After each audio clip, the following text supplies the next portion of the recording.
Tanggal 19 April yang lalu, masyarakat Provinsi DKI Jakarta baru saja menggelar pesta demokrasi untuk memilih gubernur periode 5 tahun mendatang.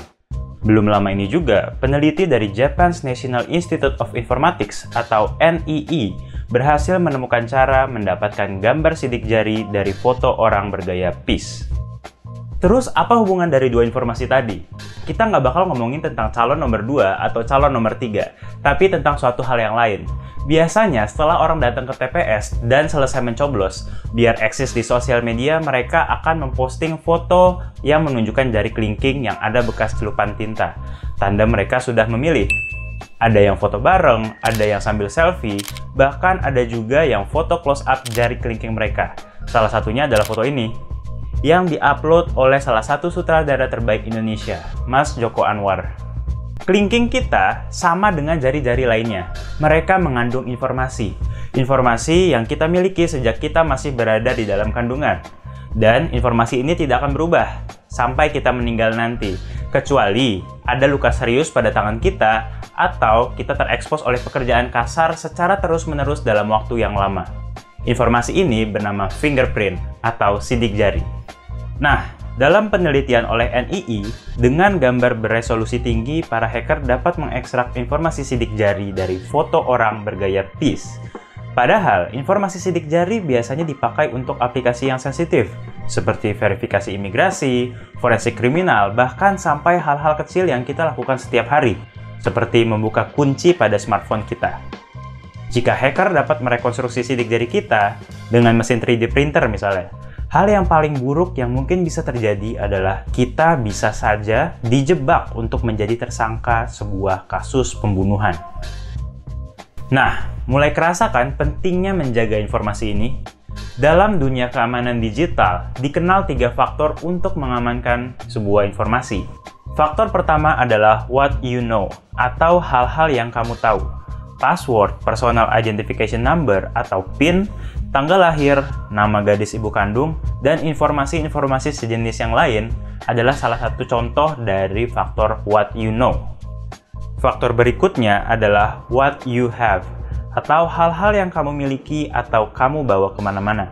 Misalnya, kartu ATM dan token internet banking. Kalau kita kehilangan barang-barang ini, kita akan sadar dengan cepat. Berbeda dengan faktor what you know sebelumnya.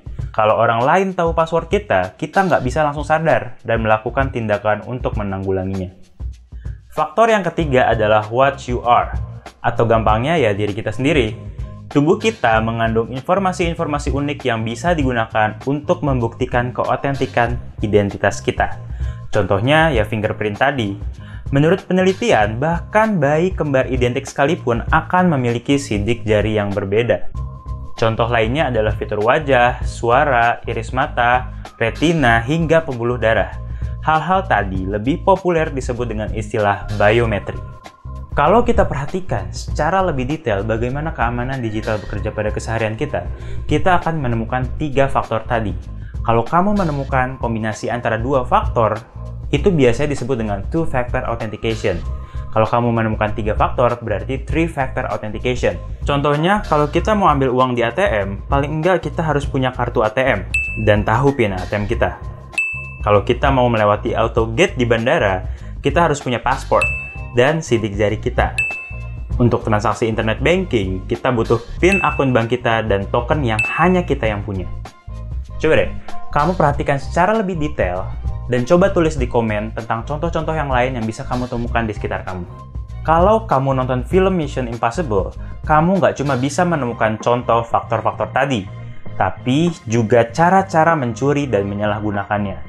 Dari sekarang, kita harus mulai sadar pentingnya menjaga informasi yang kita tahu, barang-barang yang kita punya, dan yang paling penting, informasi biometrik kita. Kalau kita lupa password, kita tinggal reset passwordnya. Kalau PIN kita diketahui orang atau kartu kredit kita dicuri, kita tinggal telepon bank untuk memblokir rekening kita dan mengurus kartu baru di kemudian hari. Tapi, kalau informasi biometrik kita sudah dimiliki oleh orang lain, seumur hidup kita harus berhati-hati, karena bisa saja seorang hacker akan menyamar dan menjadi diri kita untuk mengeruk keuntungan pribadi. Balik lagi ke masalah kelingking dan pilkada.